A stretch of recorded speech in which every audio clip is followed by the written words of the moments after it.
안녕하세요. 오늘도 사연살롱을 찾아주셔서 감사합니다. 결혼 3개월 차 30대 여성이에요. 3년 전 저는 5년 사귄 남자와 결혼하려다 10월도 문 앞에서 발길 돌린 적이 있어요. 지금에 와서야 말이지만 그때 결혼을 안 한 게 얼마나 다행인지 모르겠어요. 똥차 가고 벤치 온다고 그때 파혼을 한 덕분에 지금의 멋진 남편을 만날 수 있었거든요. 그런데 왜 다 지난 얘기를 이제 와서 다시 꺼내냐고요? 그건 다 잊고 살려는 사람 앞에 똥차가 다시 굴러와 행패를 부렸기 때문이에요.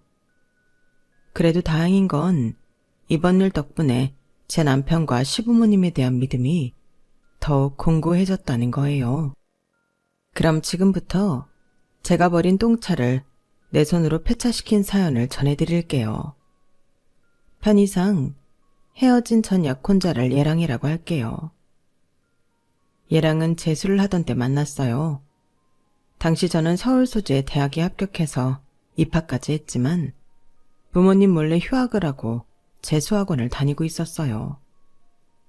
부모님 몰래 저지른 일인지라 학원비도 제 손으로 벌여야 했죠.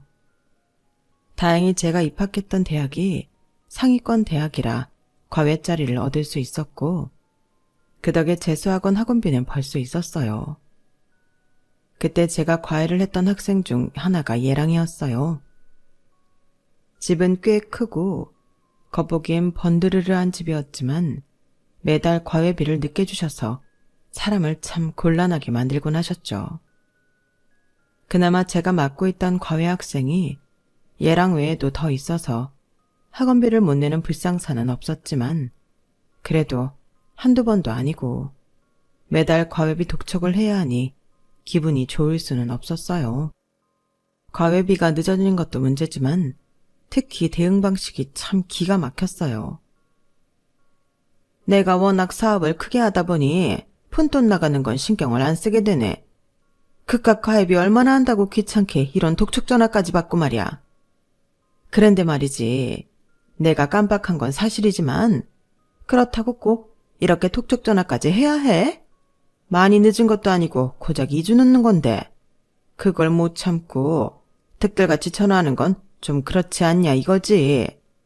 명문대 출신도 아니고 그저 그런 대학 출신이면서 좀 유난스럽다. 암튼 오늘 중에 과외비 붙여줄 테니까 그렇게 알아요. 사주가 한 달인데 그중 2주가 늦은 게 고작이라니 정말 어이가 없었어요. 매달 과외비 받을 때마다 이런 실랑이를 하는 게 귀찮기도 하고 마치 내가 능력도 안 되는데 돈만 밝히는 사람인 것처럼 치부되는 것도 참기 힘들어서 과외를 그만두기로 했어요. 그런데 얼마 지나지 않아서 예랑 어머님이 저한테 전화를 했더라고요. 과외를 그만둘 때 과외비는 말일에 정산을 해주겠다고 했었는데 그 일로 전화를 한 줄 알았어요.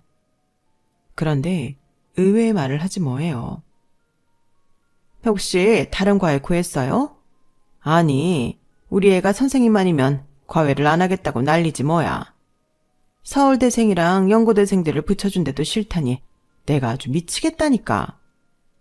그래서 말인데 우리 애 과외 좀 더 해줘요. 요일은 내가 선생님 편히 봐줄게. 어머님, 죄송하지만 그건 안 되겠어요. 정호하고 잘 상의하셔서 다른 선생님 구하세요. 그럼 이만 끊겠습니다. 그러자 다급하게 소리를 치시더라고요. 선생님, 내가 부탁 좀 할게. 나 때문에 그러는 거면 내가 사과할게요. 내가 오죽하면 그만둔 사람한테 전화까지 해서 통사정을 하겠어. 우리 애가 선생님 아니면 공부 안 한다고? 밥도 안 먹고 얼마나 내 속을 썩이는지 몰라. 우리 애 과외만 맡아주면 내가 과외비도 매달 선불로 주고 애 성적 오를 때마다 보너스도 두둑이 줄게. 그러니까 안 된다는 소리 말고 제발 좀 해줘요. 어? 평소 고압적인 말투로 사람 무시하던 사람이 전전긍긍하며 매달리는 걸 보니 은근히 희열이 느껴지더라고요. 사실 과외를 하면서 얘랑 어머니 태도가 마음에 안 들었을 뿐이지 얘랑한테는 반감이 없었거든요. 아니, 오히려 말도 잘 듣고 숙제도 잘 해오고 성적도 잘 나오는 편이라서 예뻐하는 학생이었어요. 그래서 마지막으로 한 번 더 믿어보자는 생각으로 과외를 다시 맡게 되었죠. 저도 수능 시험을 준비하는 처지라서 고3이던 얘랑 수업을 하는 건 저한테도 도움이 많이 됐어요. 마치 친구랑 같이 공부하는 기분이었거든요. 따지고 보면 저는 제 공부를 하면서 과외비까지 받는 셈이었어요. 그렇게 시간은 흘러 수능 시험이 코앞까지 다가왔어요. 예비 소집일에 시험 볼 학교에 다녀온 저는 집에 가서 마지막 총정리를 할 생각이었어요. 그런데 그때 얘랑한테 전화가 온 거예요. 잠깐 만날 수 있냐고요. 다른 사람이었다면 거절했을 텐데 시험을 앞둔 제자의 부탁인지라 거절을 못하겠더라고요. 그렇게 약속 장소로 나갔는데 얘랑이 선물 봉투를 건네더라고요. 봉투 속을 보니 찹쌀떡이랑 손난로, 그 밖에 간식거리가 잔뜩 들어있었어요. 이걸 왜 나한테 주는 거야? 이건 너한테 필요한 거잖아. 그러자 얘랑이 멈칫거리다가 그러더라고요. 선생님도 내일 수능 보잖아요. 과외 시작하고 얼마 안 됐을 때 선생님 가방에 들어있던 제 수학원 수강증 봤어요. 학원 문제집도요. 내일 수능 잘 보세요. 그러면서 얼굴을 붉히더니 그러는 거예요. 선생님, 저 대학 붙으면 제 소원 하나 들어주세요. 소원? 그래, 대학만 붙는다면 제자 소원 하나 못 들어주겠니? 대신 비싼 건 안 된다. 네, 저 내일 수능 잘 볼 거예요. 그래서 꼭 소원 이룰 겁니다. 얘랑은 전철역까지 저를 데려다 주면서 내내 실실 웃었어요. 나중에서야 알았죠. 얘랑의 소원이 저랑 사귀는 거였다는 걸요. 그의 얘랑과 저는 수능 시험에서 평소 모의고사 성적보다 훨씬 좋은 점수를 받았고 둘 다 원하는 대학에 합격을 했어요. 다니던 대학은 자퇴를 했고 그제서야 부모님께 재수를 해온 사실을 이실직고 했어요. 다행히 새로 들어간 대학이 훨씬 좋은 대학이라서 부모님도 크게 뭐라고 하시지는 않으셨어요. 그렇게 입학식 전까지 들뜬 마음으로 친구들과 스키장도 다니고 술자리도 가지면서 그동안 억누르고 살았던 것들을 즐기고 있었는데 얘랑한테 전화가 온 거예요. 예비 7번으로 원하던 대학에 합격을 했다며 약속을 지켜달라고 말이죠. 그렇게 나간 자리에서 얘랑은 제게 사귀자는 말을 하더라고요.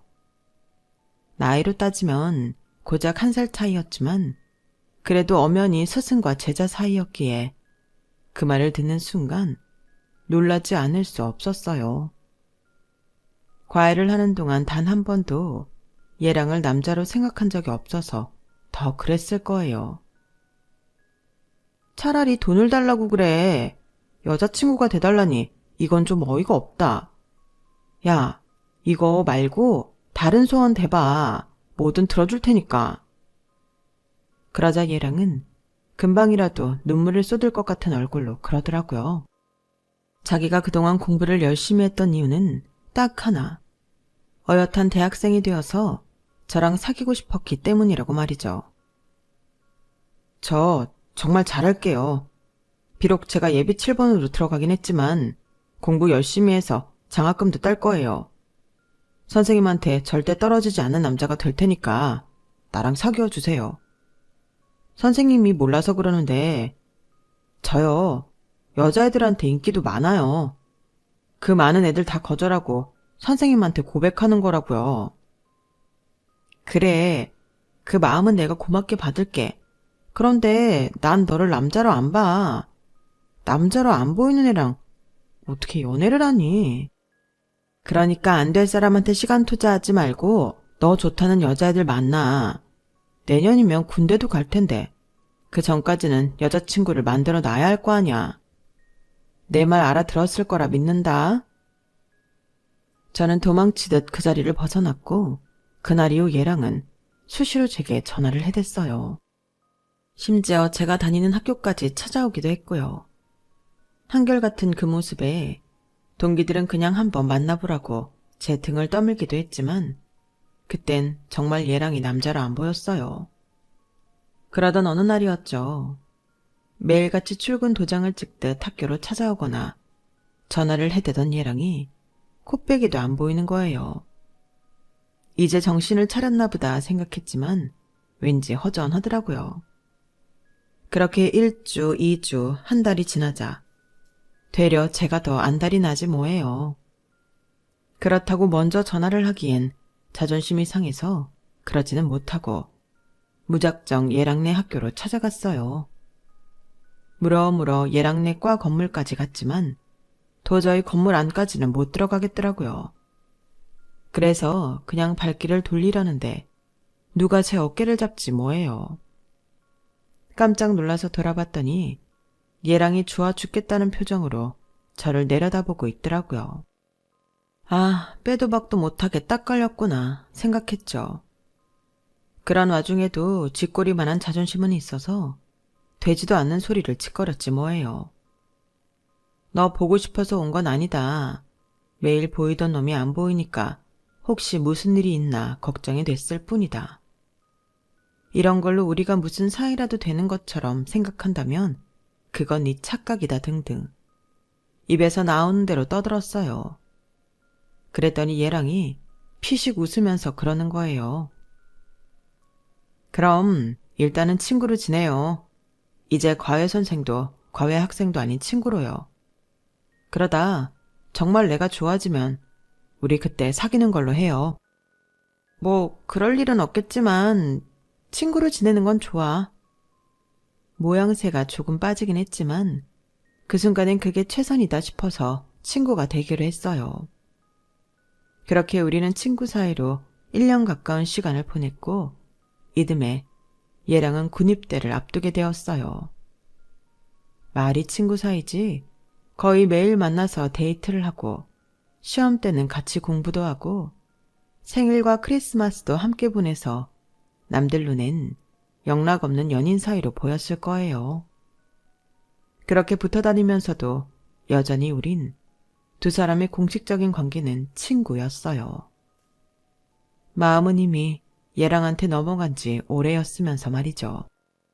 입대를 앞두고 일주일간은 정말 하루도 안 빠지고 함께 시간을 보냈어요. 마치 이 세상에서 남은 마지막 일주일을 보내는 사람들처럼 애틋하고 1분 1초가 아까운 듯이 말이죠. 그리고 드디어 얘랑이 입대하는 날이 되었고 얘랑은 부모님 대신 제가 훈련소까지 함께 가주길 바랐어요. 짧게 깎은 머리로 끝까지 제 손을 꼭 잡고 있는 얘랑을 보니 내가 더 눈물이 날 것 같더라고요.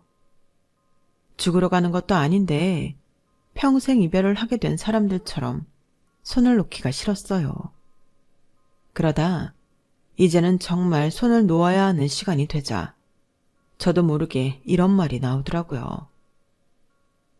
다치지 말고 밥 잘 먹고 건강해라.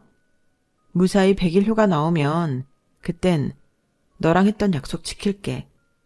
내 말 무슨 뜻인지 알지? 그 말에 얘랑은 세상을 다 가진 사람처럼 좋아서 어쩔 줄 몰라 했어요. 집합하라는 마지막 콜을 듣고 달려가면서도 연신 뒤를 돌아보며 희죽희죽 웃더라고요. 그렇게 얘랑을 훈련소에 보내고 집에 돌아온 저는 시간이 이렇게 느리게 갈 수 있나 새삼 놀라면서 하루하루를 보냈어요. 늘 얘랑과 함께 지냈던 터라 그 빈자리가 너무 크게 느껴지더라고요. 바쁘게 몸을 움직이면 그 순간만이라도 얘랑 생각이 덜 날까 싶어서 아르바이트도 늘리고 일부러 과 친구들과 술자리도 갖곤 했지만 집에 돌아와 달력을 볼 때면 한숨만 나곤 했어요. 그렇게 몇 달을 보내고 드디어 얘랑이 100일 휴가를 나오게 됐어요. 어느새 군복이 사복보다 잘 어울리게 된 얘랑을 보니 기분이 이상하더라고요. 키도 그대로고 체구도 그대로인 것 같은데 이상하게 전보다 더 남자답게 변한 것 같다랄까요? 그런데 그 순간 얘랑의 한마디에 잠깐의 어색함은 사라져버리더라고요. 우리 오늘부터 1일 맞지? 내가 진짜 100일 동안 웅녀가 되는 심정으로 버텼다고. 그러니까 무르기 없기다. 약속. 손가락까지 내밀며 약속하라고 징징대는 얘랑을 보니 내가 알던 그 남자가 맞나 싶었어요. 누가 안 지킨대? 그리고 웅녀는 뭐 너만 됐냐? 나도 입에서 마늘 냄새, 쑥 냄새가 진동하는 것 같다. 그러니까 너 군화 거꾸로 신으면 그땐 가만 안 둬. 오래 기다려온 만큼 오랜만에 데이트는 시간은 쏜살같이 빠르게 지나갔어요. 그렇게 시작된 우리의 연애는 얘랑이 제대를 한 후에도 이어졌어요. 입학은 같이 했지만 얘랑의 군복무를 하는 동안 2학년 위로 올라간 저는 졸업도 먼저 하고 취직도 먼저 하게 되었죠. 모든 관계가 그렇겠지만 사귀는 중간에 말다툼도 하고 헤어질 위기도 있었지만 그래도 오래 함께한 시간이 있어서 그런지 둘 중 누구의 입에서도 그만 만나자는 말은 나오지 않았어요. 그러다 얘랑도 졸업을 하고 취업을 하게 되면서 자연스럽게 결혼 얘기가 나오게 되었죠. 원래 저는 결혼을 30쯤에 할 생각이었는데 얘랑이 하도 닥달해서 앞당기게 되었어요. 매도 먼저 맞는 게 낫다고 한 살이라도 어릴 때 결혼을 해야 힘든 고비를 수월하게 넘길 수 있다며 어찌나 말로 설득을 해대던지 못 이기는 척 넘어가 주기로 한 거죠. 그렇게 양가 부모님께도 결혼 의사를 밝히고 본격적으로 결혼 준비를 하기 시작했는데 예상치도 못한 암초에 걸려버린 거예요. 그동안 얘랑한테 빠져서 지내느라 제가 간과한 게 있었거든요. 바로 얘랑의 어머니였죠.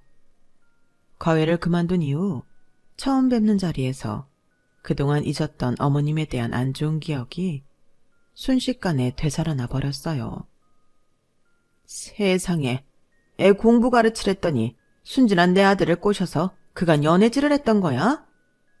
김 선생, 아니 윤영아, 너 정말 앙큼한 아이구나.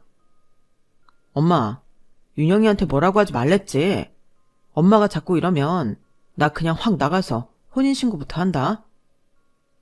그러자 어머님은 저를 슬쩍 째려보시고는 아들을 달래기 시작했어요. 알았어 아들, 엄마가 안 그럴 테니까 화내지 마. 엄마가 우리 아들 뺏기는 것 같아서 심술나서 그랬어. 그래, 김 선생. 아니 윤영이라고 해야겠지? 기왕 이렇게 된 거 뭐 어쩌겠니? 나 모르게 5년이나 사귀었다는데 이제 와서 헤어지라고 할 수도 없는 노릇이고. 그래, 부모님은 무슨 일 하시니? 얘랑 어머니는 애써 웃는 표정으로 제게 물으셨어요.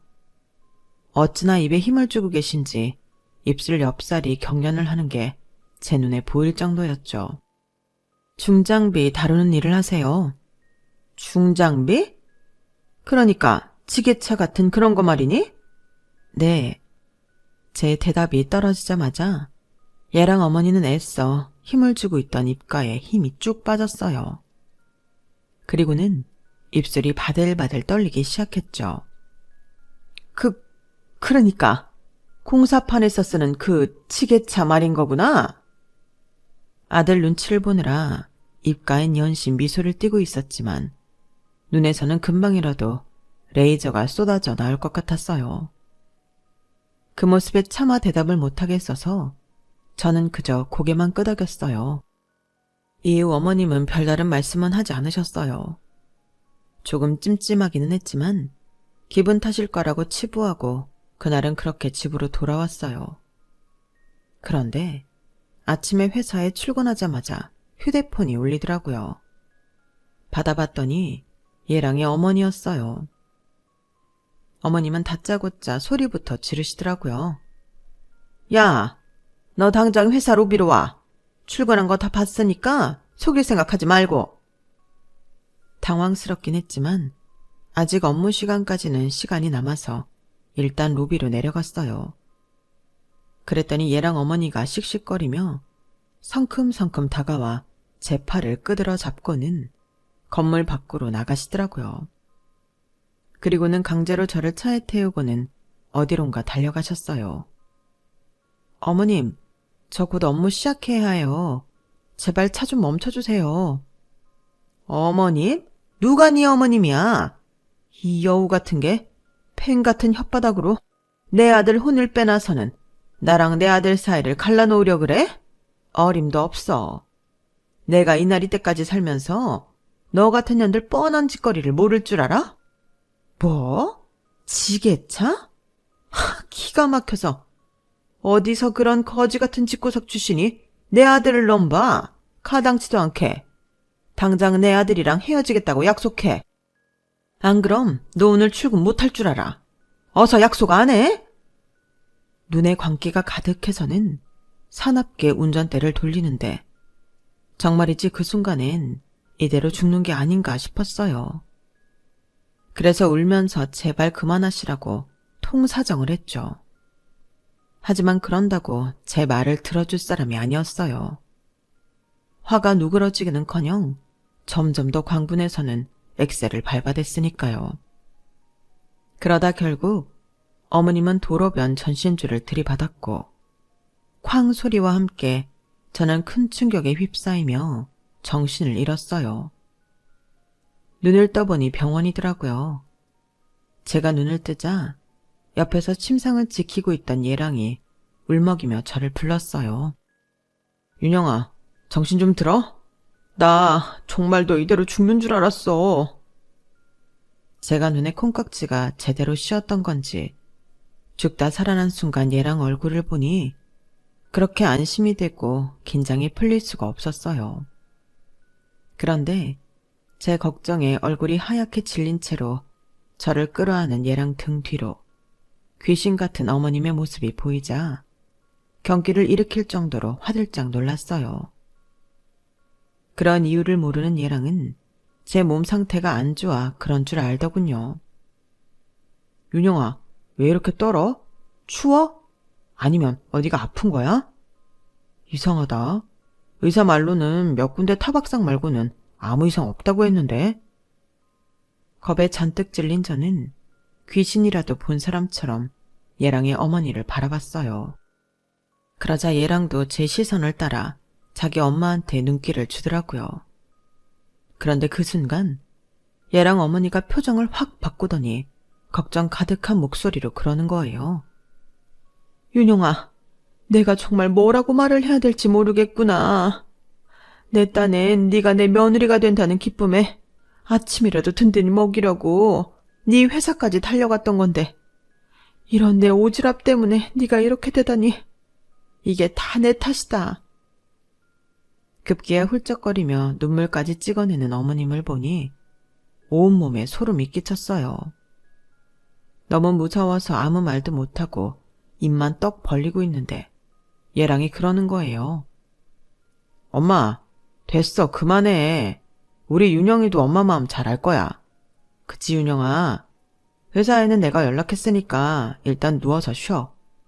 전신주에 부딪힐 때 충격으로 팔이랑 다리에 타박상이 생기긴 했지만 몸에 큰 무리는 없다니까 걱정 말고. 엄마, 나 마실 것 좀 사올 테니까 엄마가 윤영이 좀 보고 있어. 저는 순간 겁이 덜컥 나서 예랑의 소매를 붙잡았어요. 하지만 너무 겁이 난 나머지 아무 말이 나오지 않더라고요. 왜? 뭐 필요한 거 있어? 말해, 사다 줄게. 나 회사에 월천해서 오늘은 네 옆에 있을 거야. 저는 가지 말라는 말을 하려고 애를 썼지만 그 순간 입에서 나온 소리는 어버버 하는 요상한 소리였어요. 그제야 제 상태가 이상하다는 걸 안 예랑은 놀란 표정으로 너스코를 눌렀죠. 아무 이상이 없을 거라는 말과 달리 저는 말을 할 수가 없었어요. 의사는 사고 당시 충격으로 생긴 일시적인 증상일 거라고 했지만 그마저도 저한테는 공포로 다가왔어요. 옆 침상에 누워 호시탐탐 저를 노리는 얘랑 어머니와 자기 엄마가 어떤 사람인지 꿈에도 모르는 얘랑, 그 사이에서 저는 말조차 할 수 없을 정도로 무력한 상태였으니까요. 뒤늦게 예랑의 연락을 받고 병원으로 달려온 아빠는 멀쩡한 저를 보고는 긴장이 풀렸는지 휘청 하시더라고요. 그런데 그런 저희 아빠를 바라보는 예랑 어머니의 표정이 정말 가관이었어요. 현장에서 바로 달려왔는지 아빠는 가슴팍과 등에 회사 이름이 적힌 작업복 점퍼를 입고 있었는데 어머님이 그 모습을 보고는 인상을 찌푸리는 거예요. 더러운 오물이라도 본 것처럼 몸을 잔뜩 뒤로 빼면서 말이죠. 그런데도 저희 아빠는 얘랑 어머니한테 예의를 차려가며 정중하게 인사를 하시더라고요.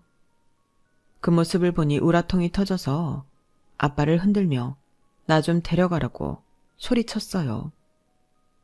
그런데 제 의도와는 달리 제가 어버버거리면서 발작을 하는 듯이 보였나 봐요. 그런 저를 보고 놀란 아빠는 그대로 저를 끌어안고는 괜찮다는 말을 반복해 주셨어요. 그 사이 간호사를 불러온 예랑 때문에 저는 진정제를 맞고 잠이 들어버렸죠. 제가 정신을 차린 건 귓가에 들리는 소름 끼치는 목소리 때문이었어요. 약기운에 정신이 몽롱한 가운데 들리는 그 목소리의 주인공은 예랑의 어머니였어요. 네 년이 아주 쇼를 하는구나. 이런다고 내가 눈이나 깜빡할 줄 알아? 이제 보니 없이 자란 년이 팔자 고치려고 내 아들 물고 늘어지는 게 틀림없어. 네 애비 꼬라지만 봐도 알지. 아, 금이야 오기야 키운 내 새끼를 저런 거지 같은 년한테 뺏기게 생기다니. 내가 속에서 천불이 나서 가만히 있을 수가 없네. 애미 없이 자란 년이라 그런지 하는 짓이 어찌나 천박한지 몸뚱이 하나로 남자 휘두르려고 하는 꼴이 아주 가관도 아니야. 눈 떠 이년아. 정신 차린 거 다 알아. 네가 내 아들 눈은 속였는지 몰라도 나는 못 속여. 내가 이날이 때까지 너 같은 년 한둘 상대했는 줄 알아? 어디서 개수작이야? 아쭈, 이게 끝까지 눈을 안 떠? 그래, 누가 이기나 어디 한번 해보자. 내 아들 믿고 네가 이렇게 까부는 모양인데 오늘 우리 아들 안 와. 내가 심부름을 보냈거든. 그러니 내 아들 등이 없고 수작 부릴 생각이라면 일찌감치 버리는 게 좋을 거다. 저는 고양이 앞에 던져진 생선처럼 언제 잡아먹힐지 모른다는 공포에 벌벌 떨면서 이불 속에 파묻혀 있었어요. 그리고 밤이 되자 현장 일을 정리하고 돌아오신 아빠가 병실로 들어왔어요. 그러자 얘랑 어머니가 기다렸다는 듯이 쏘아 붙이더군요. 어디 공사판에서 지게차나 나르는 주제에 우리 집애랑 사돈을 맺으러 들여? 엉감생심. 아이고, 지나가던 개가 다 없겠네. 이봐요. 못 배워서 지게차 운전이나 하는 주제에 분수에 맞게 살아. 어디 감히 내 아들을 넘봐? 딸년 팔아서 우리 집 재산 넘볼 생각인가 본데 어림도 없어. 나 그렇게 만만한 사람 아니야. 내가 지금이라도 회장님한테 전화 한 통 넣으면 너희 같은 거지들은 한 방에 처리해 주신다고. 당신 땡땡건설이라고 알아? 거기 회장님이 우리 아들 생부야. 그나마 꼴랑 지게차 운전이라도 해서 입에 풀칠하고 싶으면 조심하는 게 좋아. 쥐도 새도 모르게 생매장 당하고 싶지 않으면 정신 똑바로 차리라고. 어디서 이런 버러지 같은 것들이 꼬여서는? 그러자 참다 못한 저희 아빠가 조용히 한마디 하셨어요. 땡땡건설 회장님이라면 김땡땡 회장님 말씀이십니까? 아이고, 꼴에 공사판 흙먼지 좀 마시고 산다고 뭘 알긴 아나 보네. 우리 회장님을 다 알고? 그래, 그분이 우리 정호 친부야. 잘 알았으면 네 딸내미 데리고 얼른 꺼져. 그런데 조금 이상하네요. 내가 알기론 정호군은 윤씨로 알고 있는데 어떻게 부친성이 김씨일까요? 게다가 내가 알기론 김 회장님께는 아들이 없습니다. 따님만 두 분 있거든요. 그런 이유로 회사도 맞사위한테 물려주신다고 들었습니다만. 아, 오해는 마세요. 내가 김 회장님과는 막역한 사이라 그 집 사정에 대해서는 남들보다 조금 더 아는 편이니까요. 김 회장님이 늘 그러셨거든요. 당신한테 아들이 하나만 있었어도 우리 윤영이를 며느리로 삼았을 거라고요. 그리고 그쪽 말대로 내가 지게차 운전을 하는 건 맞는데 그건 어디까지나 내가 가진 사업체를 운영하려면 대표인 나도 중장비 정도는 다룰 수 있어야 해서 자격증을 몇 개 딴 것뿐입니다. 알아야 장사도 할 거 아닙니까? 그 말에 얘랑 어머니는 턱이 땅에 닿을 정도로 입을 쩍 벌리곤 저희 아빠를 쳐다보더군요. 내가 어디 가서 돈 자랑하는 사람은 아닌데 그쪽한테는 확실히 알려주는 게 좋을 것 같네요. 말끝마다 우리를 보고 거지니 뭐니 헛소리를 짓거리는 걸 참을 수가 없어서 말이죠. 내가 운영하는 업체 연매출이 100억이 넘습니다. 그런데도 우리가 당신 같은 인간한테 거지라는 소리를 들어야 하는 겁니까? 사실 내 눈엔 대개 아들이 그리 탐탁치 않습니다. 아, 오해는 마세요. 술 장사하는 홀어머니 밑에서 자라 그런 건 아니고 사내 자식이 남자답지 못한 구석에 있어서 그런 거니까. 내가 비록 일에 치여 사는 사람이라 남들처럼 딸아이한테 지극정성을 쏟지는 못했지만 그래도 명색이 아버지인데 하나뿐인 내 딸과 결혼하겠다는 녀석 뒷조사 한번 안 했겠습니까? 비서를 통해 진작에 다 보고 받았습니다. 누구 씨인지도 모를 자식을 낳아놓고 굴지기업 회장님 친자라고 소문내고 다니다가 몇 번 고소당한 적도 있으시죠? 조금 전에 언급했던 김 회장님 쪽에서도 소송당했다가 선처받은 전적이 있던데 아직도 나쁜 벌은 못 버리고 김 회장님 이름 파는 걸 보니 이번엔 제대로 벌을 받아야 정신을 차리시겠습니다. 그런 더러운 허물도 다 잊고 내 딸아이가 좋아하는 남자라고 해서 그쪽 아들을 사위로 받아들일까 했었는데 도저히 안 되겠습니다. 걸레는 빨아도 걸레라는 말이 틀리지 않은 것 같아서 말입니다. 그럼 이번 혼사는 없던 걸로 하고 내 딸아이 데리고 가보겠습니다. 아, 혹시라도 해서 하는 말인데 앞으로 그쪽 아들이 우리 윤영이한테 접근을 하면 그땐 바로 회장님께 오늘 일 전하겠습니다. 술 장사가 신용을 잃으면 그날로 가게 접어야 하는 건 잘 아시리라 믿습니다. 나직하게 할 말을 다 끝낸 아빠는 이불 속에서 숨죽이고 있던 저를 안아들고는 병실을 나섰어요. 그리곤 미리 아빠 비서를 통해 수속을 마친 1인실로 병실을 옮겼어요. 그날 이후 얘랑은 몇 번이나 제게 전화를 했지만 저는 받지 않았어요.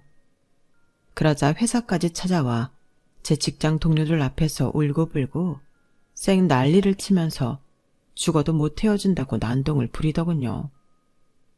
한 번은 저를 강제로 데려가려고 시도까지 하는 바람에 결국 아빠가 경찰에 신고를 했고 접근 금지 명령을 받아냈어요. 그리고 경호업체에 의뢰해 한동안 제 출퇴근길을 돌봐주셨죠. 그때 제 경호를 맡아주었던 사람이 바로 지금의 제 남편이에요. 당시 남편은 오랜 직업 군인 생활을 정리하고 경호업체에서 일을 하다가 막 자기 사업을 시작한 참이었어요. 신생회사라서 대표인 자신도 현장 근무를 하고 있었는데 업무차 저를 만나게 되었고 예람과 그 모친으로부터 저를 지켜주다가 서로 연애 감정이 싹트게 되었고 3년간 연애를 하다가 3개월 전에 결혼을 하게 되었어요. 결혼을 적극 추진한 사람은 다름 아닌 저희 아빠였어요. 제 남편의 근면 성실한 점과 어떤 상황에서도 비겁하게 변명하지 않는 당당한 모습이 마음에 들어서 일찌감치 사윗감으로 점찍고 있었다고 하더군요. 제 남편 역시 저희 아빠를 무척 잘 따르는데요. 자신이 존경할 수 있는 몇 안 되는 어른이라며 극찬을 할 정도로 장인에 대한 존경심이 대단하답니다. 똥차 때문에 마음고생 몸고생했던 저는 이제 과거의 상처는 다 잊고 잘 살고 있어요. 그런데 얼마 전에 산부인과 진료를 받으러 갔다가 생각지도 못한 상황에 오래전 똥차 모자를 조우하게 된 거예요. 산부인과 복도가 쩌렁쩌렁하게 울리도록 소리를 질러대서 두 사람이 왜 산부인과에 오게 됐는지 이유를 모를 수가 없더라고요. 예랑이 만났던 여자가 임신을 했는데 아이와 산모를 책임지고 싶지 않았던 예랑이 자기 엄마한테 도움을 청한 거였죠. 엄마, 나 정말 피임 제대로 했어. 그리고 난 얘랑 결혼할 생각 1도 없다고. 엄마도 알잖아. 나 눈 높은 거. 얘랑은 그저 엔조이였을 뿐이라고. 아니 어떤 미친놈이 나이트에서 원나잇한 여자 인생을 책임져. 엄마가 얘 좀 설득해서 수술 받게 해줘. 어? 아들, 걱정하지 말고 아들은 회사 가서 일이나 해. 그리고 얘, 넌 이리 와. 앞으로 애 문제로 내 아들 괴롭힐 생각 말고 나랑 상대하자고. 너처럼 몸뚱이 함부로 굴리고 다니는 애들은 내가 잘 알아. 어디서 딴 놈씨를 배워선 내 아들 인생을 발목 잡으려 들어? 너 사람 잘못 봤어. 급기야 얘랑 어머니는 여자의 팔을 강제로 끌어당기며 진찰실로 끌고 들어가려고 했어요. 여자의 행실을 트집잡아 자기 아들 자식이 아니라며 중절을 강요하는 모양이었죠. 그러자 의사가 나와 안 된다고 거절을 했고, 그러자 얘랑 어머니의 전매 특허인 허위사실 유포가 이어졌어요. 니들이 뭔데 수술을 안 해줘? 내 아들이 누군 줄 알고 니들이 까부냐고. 땡땡건설 회장님이 우리 아들 생부야. 니들 땡땡건설 법무팀한테 소송을 당해봐야 정신 차리겠어? 집어러 개 못 준다고 5년이 지난 지금까지도 저런 되도 않는 말로 사람을 위협할 수 있다고 생각한다는 게 도무지 이해가 안 갔어요. 어쩜 사람이 변함없이 한결같은지 혀를 내두를 정도였죠. 그런데 그때 예랑이 저를 발견한 거예요. 한눈에 저를 알아본 예랑은 순식간에 달려와 저를 끌어안았어요. 윤영아, 진짜 윤영이 맞지? 내가 널 얼마나 보고 싶었는데. 나 지금까지 한순간도 널 잊은 적 없어. 정말이야. 아, 쟤는 그냥 내가 너무 외로워서 하룻밤 실수했던 것 뿐이니까 신경 쓰지 마. 윤영아, 우리가 이렇게 다시 만난 건 운명이겠지? 나 정말 너한테 잘할게. 그러니까 제발 나 좀 밀어내지 마. 어? 이거 놔, 숨 막힌단 말이야. 저는 그 사람 품에서 빠져나오려 발버둥을 쳤어요. 하지만 힘 차이로 인해 꼼짝도 않더라고요. 그런데 그때였어요. 저희 아빠와 함께 병원으로 들어서던 남편이 이 광경을 보고는 정광석화처럼 달려들어 순식간에 그 사람을 제압했어요. 순식간에 벌어진 깔끔한 제압에 병원 안에 있던 사람들은 입을 떡 벌린 채 제 남편을 바라보더라고요. 개종 어떤 사람은 박수까지 치더라고요. 그 사람을 제압한 남편은 병원 측에 경찰 신고를 부탁했어요. 그러자 득달같이 달려온 그 사람 어머니는 제 남편 등을 핸드백으로 치면서 욕설을 퍼부었죠. 그 손 못 나? 내 아들한테서 떨어지란 말이야.